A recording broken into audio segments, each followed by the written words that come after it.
Hey guys, it's Erlinda.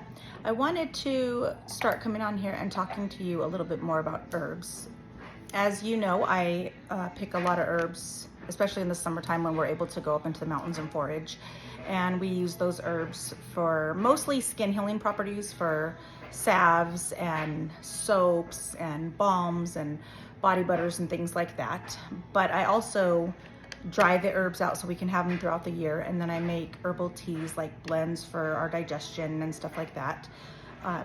And so I wanted to come on here and start talking about the different herbs and their benefits. And so today I'm going to talk about chamomile. I don't have any more dried chamomile, otherwise I would show you how I keep it in a jar. But I do have some from Star Wars Botanicals. I got this at my local health food store just because I was kind of in a pinch and it's not time yet to go out and forage the chamomile flowers. I still have at least about a month left on that. And so chamomile, as you know, or you may not know, is very good for digestion. It's very good for stimulating stomach bile and getting, your stomach digesting your food after you eat. That's a big one. It's also good for helping relieve stress and helping to relax the body so that you can sleep better. So a lot of people like to take chamomile before bed. You'll see it in like tea bags and different things. And when we were younger, my mom used to actually boil chamomile and make like a tea out of the flowers, and then they would give a little teeny tiny bit of it to like the babies or the toddlers or the little ones when they had gas or they would get colicky, and it always kind of helped relieve the pressure in the tummy and calm the baby down. So chamomile has been used for lots of years. It's been around forever and people have probably been using it forever. We've also used it my whole life, actually, growing up, and it's something that I use on my family as well. And so today I'm going to actually be making a tincture.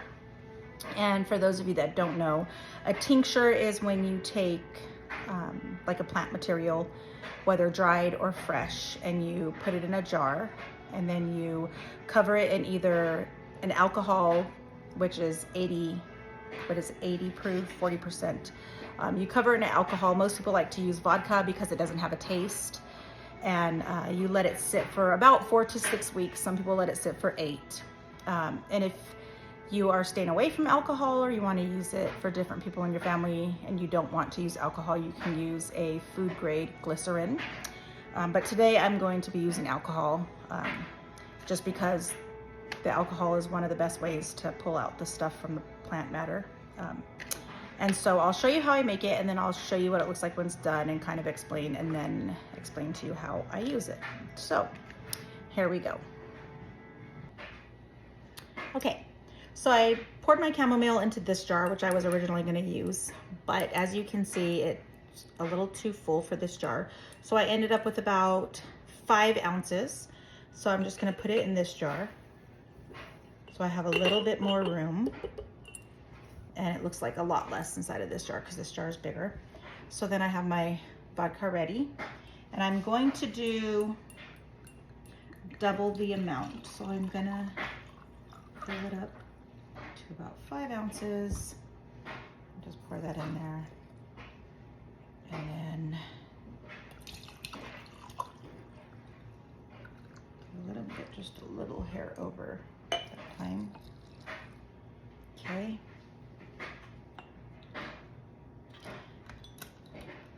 And normally I like to cap these jars with a plastic lid because I'm going to be using alcohol, and I do that when I use apple cider vinegar too. That way, just because I'm going to be shaking the jar every day and kind of messing with it. But this time, I'll actually just put a plastic baggie over between the lid and the jar. Put my lid on, and then go ahead and give it a good shake. Get the flowers all down into the vodka. And then I'm going to label it and put a date on it, and then I'm going to set it in a dark cupboard and give it a good shake every day for between 4 to 8 weeks. So this one is chamomile. I'm gonna label it just so I don't forget, because I have had times where I have not labeled things and then I played the guessing game and it's not fun. And so when it's all done, I will get it out of here, and I will put it through some cheesecloth and strain it and end up with a liquid. And I just wanted to show you a couple different tinctures that I have that are already done. This one is an oregano tincture that I made last June. You see how dark it is? It gets darker as it goes because the alcohol is pulling all of the good stuff out of the plant, and it just kind of tends to darken. It doesn't start dark like that. This one is a rosemary tincture that I made last August, and you can see how dark this one is as well.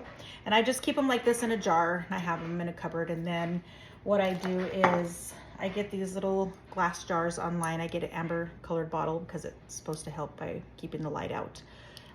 And then I just put my tinctures in here, label it, put a date on it, and then I pretty much use most of my tinctures every day. I use the peppermint and chamomile one after dinner. I put it in my tea and drink it just to kind of help with the digestion. And then when we're getting sick and whatnot, I will use a cold and flu immune boosting blend that I made. I will use my oregano tincture as well whenever we feel under the weather. I've got a female balancer one that I try to drink every day just to kind of help with hormones and whatnot. Cinnamon tincture, this one's a little lighter. I wish you could kind of, maybe you can kind of see how this one is not as dark as the rest.